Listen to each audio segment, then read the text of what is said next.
All right, welcome to Youth Sunday. So, my name's Sam, as John Douglas said, and for those of you who weren't listening to John Douglas, I am not the second announcement person. I'm actually going to talk to you for a while.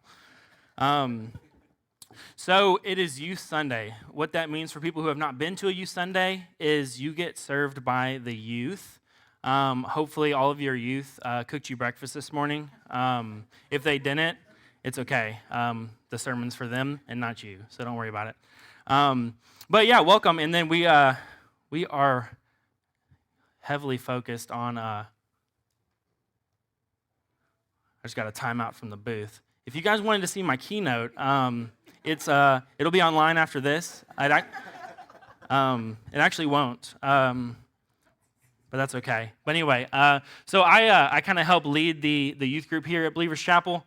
I am with your youth on Wednesday nights, Sunday mornings, and whenever they call me at night to complain about you. I'm just kidding. They don't do that. They just complain about me. So really what I want to do today is really be able to celebrate our youth as a whole. Gosh, I don't know if you hear the youth during worship, but it is such an encouragement. It's like that every single Wednesday night. It sounds like we have 4 times the amount of people in the room. And that kind of spurs on from just their heart and their love for Jesus, and it's an encouragement to me really every week. It's really easy to talk about Jesus' love after hearing them sing and scream about it. So it's a beautiful thing, and I definitely love being able to be a part of the youth group and the church letting me do that. So seniors, watch out. I'm not talking about Wayne Belt and Steve Jones. We're talking about I just got out of the running to drive the Corvette. But anyway, we're here to also celebrate the seniors. We'll get to that a little bit later. We have a great group of seniors this year. We'll have a not as great group next year. But they have a year. So maybe they'll get there eventually, but it's okay. It's nice to have people laughing. They don't laugh on Wednesday nights. They're putting on a show for you. So really what I want to talk to you about and start with a story about myself and my wife. This story kind of co-stars my wife, Kristen. She is one of the many beautiful women in the room, but she's the main one sitting next to my slightly balding father. But the story that I really want to tell is a story of 2020, and it's probably similar to maybe a story that you've heard or maybe that you've even gone through. But whenever we had started out the year, I had started out 2020 with a job, and I was working with a barbecue restaurant here in town. I used to name them all the time, but now Slick Pig is fine. So I can eat other places, so it frees me up. But I had worked with them for about 2 years before the beginning of 2020, and about 3 months into this year, 2020, I was given the notice that I had been furloughed. Furloughed was a word I'd never heard of, but in the coming months would be very aware of the impact that it can have on someone's life.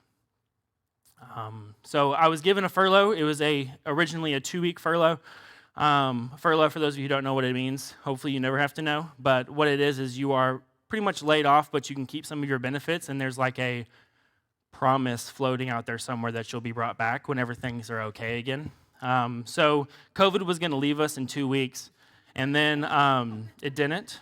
It didn't leave us in 2 weeks. So I was left without a job for about 4 months or so before I ended up having to start working at Amazon. And Amazon is tough on the body, and it definitely wore me out. And my wife was very filled with grace and forgiveness when I came home and I was exhausted and really understood what it was like to be part of just a teacher. Just standing up that long is really tiring. But she's always been forgiving and filled with grace for me. And as if that wasn't, difficult enough, we were also in the process of building a house. And as we had, when we were building this house, it was already started when I had gotten furloughed. And during this process, it was clear that whatever job that I could get in the meantime of being furloughed would not make as much money as I was making before. So we had to make some decisions there. And then I get word that I'm not necessarily allowed to draw any unemployment while trying to qualify for a loan. So I ended up having to work through Amazon to try to save a house while making less money than I could if I was sitting at home. So it's difficult, and if you've had to make that decision that you have to be home, you have to wait for your job to return, I pray that it returns, and I pray that you can persevere through it, because it's a very difficult decision to make, and to not have your hand on the pulse of your family and supporting your family and not knowing where that income is going to come from. So my heart goes out to you if you're in that situation. But as we're building this house and everything, and then I find out that I have to have this job and I have to work harder and harder and more hours. When that income started coming in, and it didn't quite match up with how much money that we had to pay for bills, and I started making decisions on my own without inviting my wife into them, that some bills just had to wait. I couldn't afford to pay all of them. So I made a decision that I wasn't going to pay these bills, and I didn't bring it up to her because I didn't have the heart to tell her, hey, what I make doesn't cover the life that we want to live. So then as that progressed, about 3 months of a decision of that's when we ran into the effect that hurt we. And that's when I got an email that said, hey, you no longer qualify for your loan due to a drop in your credit score because you have 3 delinquent payments. So my score dropped like 200-something points because of these delinquencies on my credit report. So then having to approach my wife and let her know, hey, something that I've been keeping from you, hurt number 1, is now going to take away this house that you've been drawing pictures of, that you've been decorating before the walls have even been built. So then I am left in this moment of just like, gosh, how do I get time back? So then I quickly went into emotional hiding. That anything that I had and anything that I was experiencing was no longer going to be with my wife, but I would take it all onto myself, all of my regrets, all of my mistakes that I would take onto myself. And really what I wanted was a forgiveness that I couldn't earn, that I couldn't say I'm sorry enough for. I needed grace. And I needed superhuman grace, because I couldn't even forgive myself. How can I expect my wife to forgive me? You may have experienced something similar. Maybe you have had a broken relationship with a relative, maybe with a parent. Maybe you've done something against your parent, or maybe your parent has done something against you, and you're struggling to forgive. You're struggling to accept grace, or struggling to receive forgiveness. Maybe with your children, maybe you've been busy and you've not had the time to love your kids the way that you feel like you should be able to love them. Maybe you have friends or coworkers that you maybe said something to, and in the moment it was a passing, fleeting moment, a fleeting statement. But now you're left with this feeling of just like, gosh, why did I do that? So then what do? You mask it. You mask it. If you mask it like I do, you mask it with humor, or you mask it by hiding. But you may have other ways to get rid of that feeling.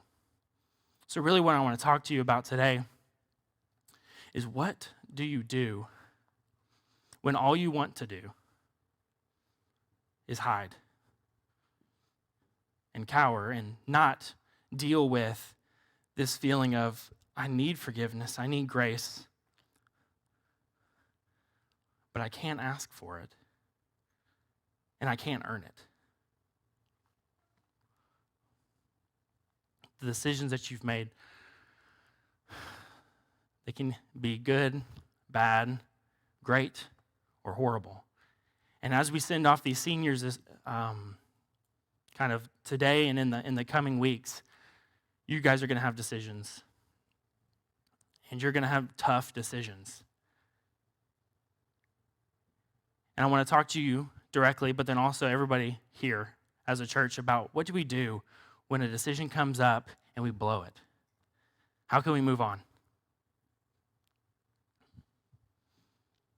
I want to talk to you about when you feel the need to hide. Hide from your mistakes, hide from your guilt. I want to encourage you to run, and we're going to talk about what I want you to run to.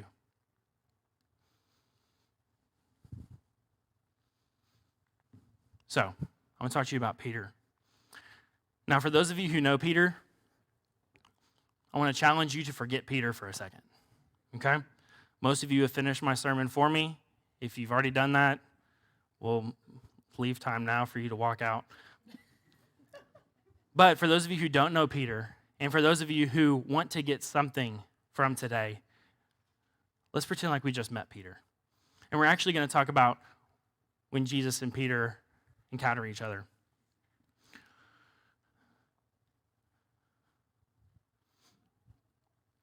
So Peter is there, and he's fishing, and he's fishing with his brother Andrew, and then his like co-workers, the Sons of Thunder. Yeah, I like that. Awesome, James and John. So this is kind of the scene, and Jesus shows up, and then he is, he's there, and he teaches some, and then we're going to kind of fast forward slightly, but it's like he meets them, and he takes them with him, right?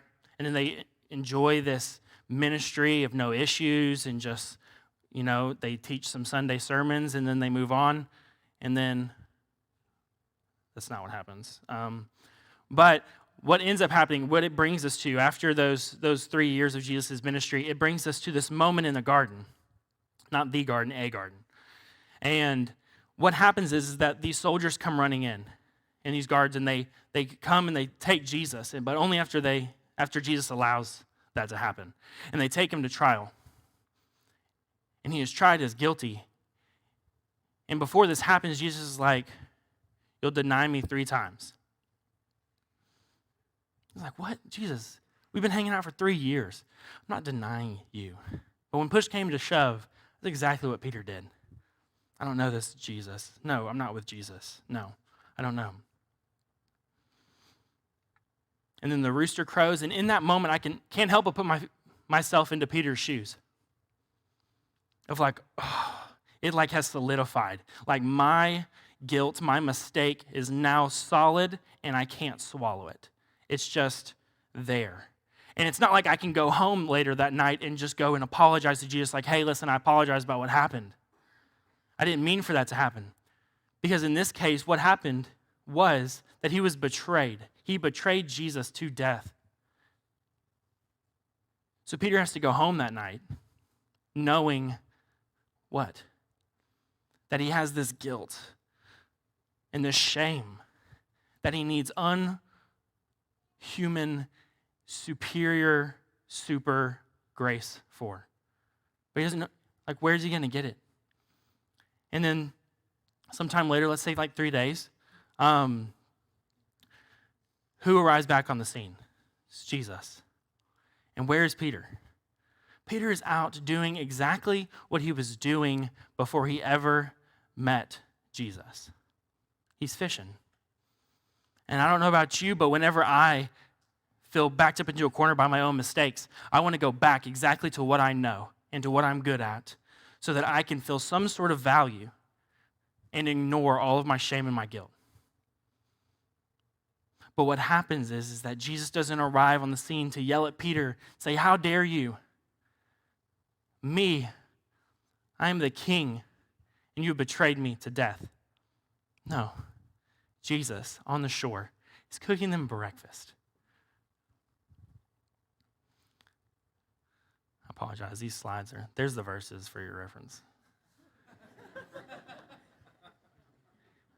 So Jesus' grace calls Peter near. He invites them into breakfast, and what happens in that moment? It is not I hope you enjoyed those eggs. Yeah, wish I had eggs 3 days ago. No, that's not what happens. That's exactly the opposite of what happens. Because instead, what Jesus does is Jesus invites Peter in close to where he can't run anymore. He calls him off the boat. Okay, I don't need to hear about you need to clean the nets. I don't need to hear about all of these things. I don't care about like all of this like stuff that you're trying to throw out there and change the subject. Peter, do you love me? It's like, yeah. Peter, do you love me? Yes. Peter, do you love me? And in that moment, Peter feels the weight of this. He says, yes. And then what happens is it's not just forgiveness. It's not just forgiveness. He's not forgiven and then becomes the second worst disciple. Judas is the first. That's not what happens. Instead, what happens is that he is restored to be the rock that Jesus was going to build his church on. That wasn't going to change from his mistake.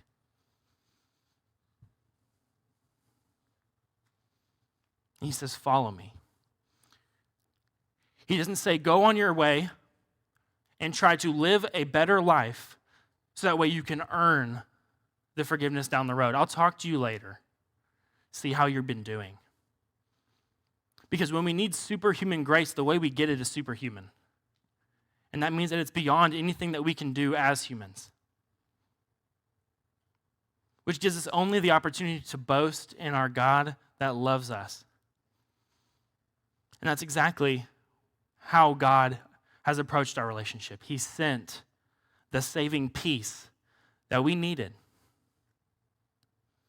to restore us so we don't have to sit in torment, but rather we can sit with Jesus.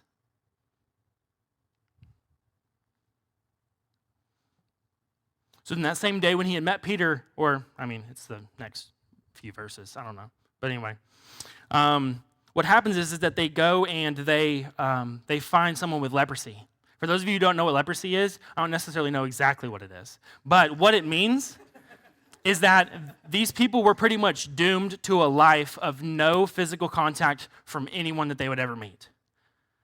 When they had leprosy, they were just left to the side. No one could touch them. But then what we see is, and that is far too small of print to read, but just trust me, you can look it up later.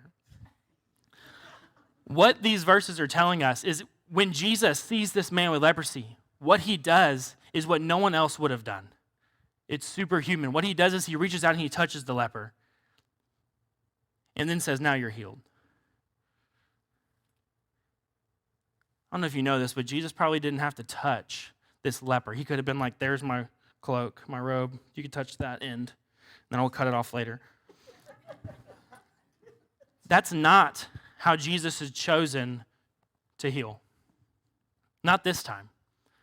Because he knew this leper so well, and he knew the situation that they were in, but that Jesus, while this man still had leprosy, chose to touch, chose to be intimate in his relationship with this man.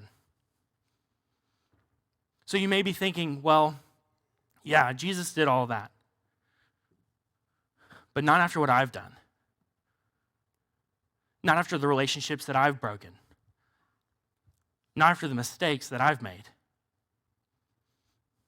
But I'm here to tell you that Jesus is reaching out to you to touch you while you're still in your affliction, while you're still in your own pain, while you're still in your own mistake. And he's faithful enough to heal you and to give you your peace, your joy, and your comfort back. Because Jesus came here on a rescue mission to save us from our own guilt and to deliver to us grace, a grace that we'll never know any other way. You see, when I made the mistake of keeping information from my wife, and when I made the mistake of not paying the bill, when I made the mistake that cost us a house that we had been planning for and overwhelmed, filled with joy over, that forgiveness and that grace that I thought that I was seeking from my wife was the same grace and forgiveness that I was slamming the door shut on that God was trying to deliver to me.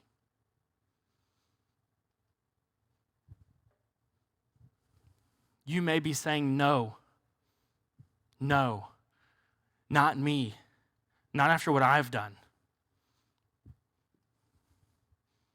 But I'm here to tell you that Jesus is greater than any mistake that you've ever made, that you'll ever make. and not to try to not make you special, but he's already died for it and he already knew about it.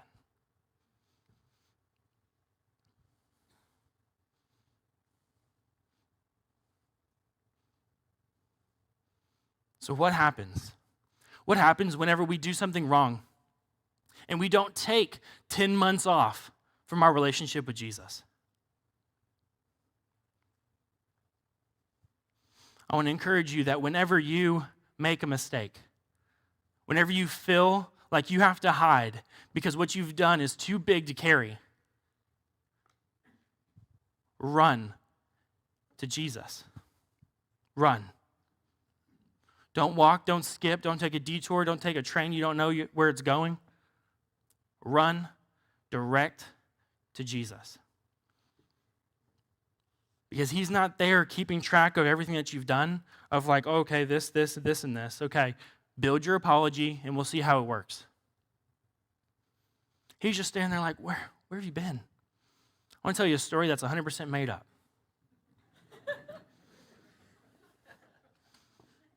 There was a man or a woman, doesn't matter, and he is extremely wealthy. And she is too. Doesn't matter. They can do whatever they want to. 2021. And this rich, wealthy person has invited you to come and eat a fancy meal with them at a fancy restaurant that you probably haven't even heard of. They invite you. They say, please get there at 10 o'clock. There's going to be quite a few courses. We'll be done by 2. Yeah, I know, right? You guys hungry? I am. Sorry to do that to you right before lunch. And then with that invite, what you do is you get dressed in your finest clothes. And then as you're getting dressed, you realize, oh my goodness gracious, there is no way that I can afford this meal. So you start rummaging through the house and you're trying to find loose change and you're flipping cushions off the couch. Your home is a wreck.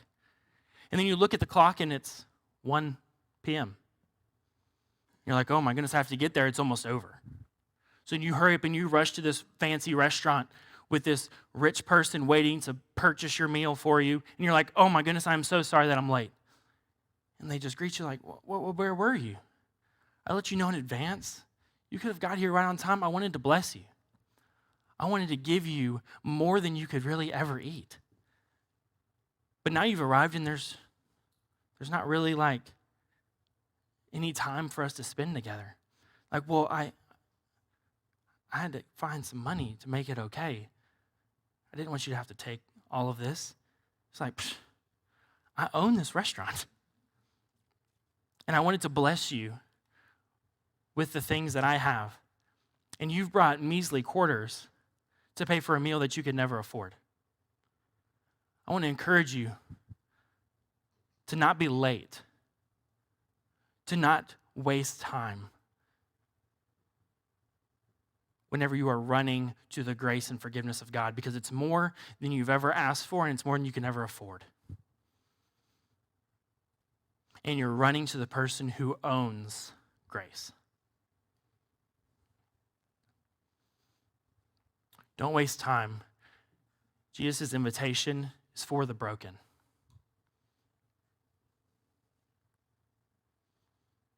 Maybe you're searching for some forgiveness. Maybe you've done something that you just can't look at anymore.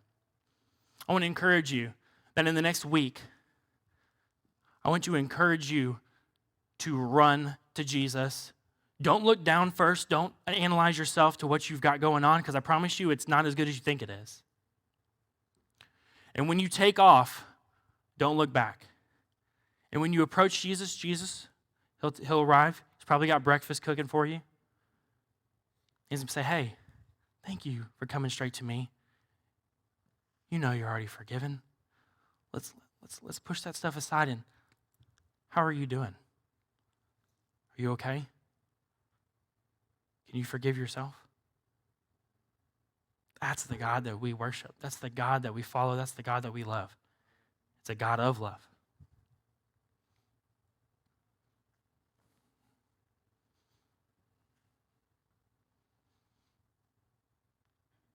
So some of you may have been followers of Jesus for 10, 15, 30, 50, 150 years. You know who I'm talking to. But how many semesters have you taken off in those years? If we were to count your total schooling, how many years in your relationship with God have you developed in your relationship with God? And how many years have you taken seasons off because what you've done is too big?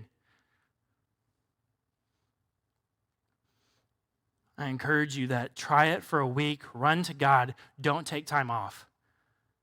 Because God's wisdom is waiting for you in his relationship, his knowledge, his love, all of these things that he is giving to you, that he is delivering to your front doorstep and inviting you to pick up. Stop stepping over them on your way out the door. Accept God's blessing, accept his grace.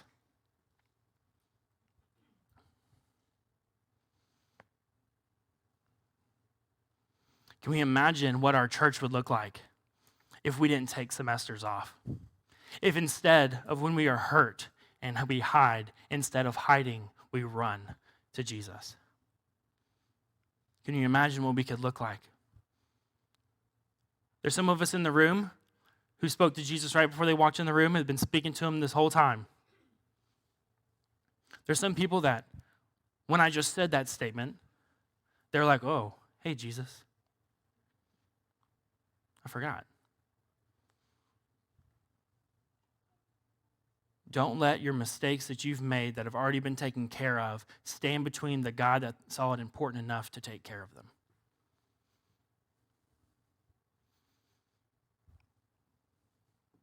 Let's pray. Father God, we thank you for your faithfulness. God, we thank you for your grace that goes beyond anything that we could ever do. God, your deposit of grace in our lives is never more than we can withdraw. God, you deliver abundant grace. God, I just ask that you continue to remind us that life is not about hiding, but it's about opening our whole lives up to you so that you can make us stronger and better and more like you. God, bring us to you. Sanctify us. Lord, continue to make us more and more like Jesus. God, we thank you so much for your faithfulness and your love. It's in your Son's holy, precious, and necessary name. Jesus.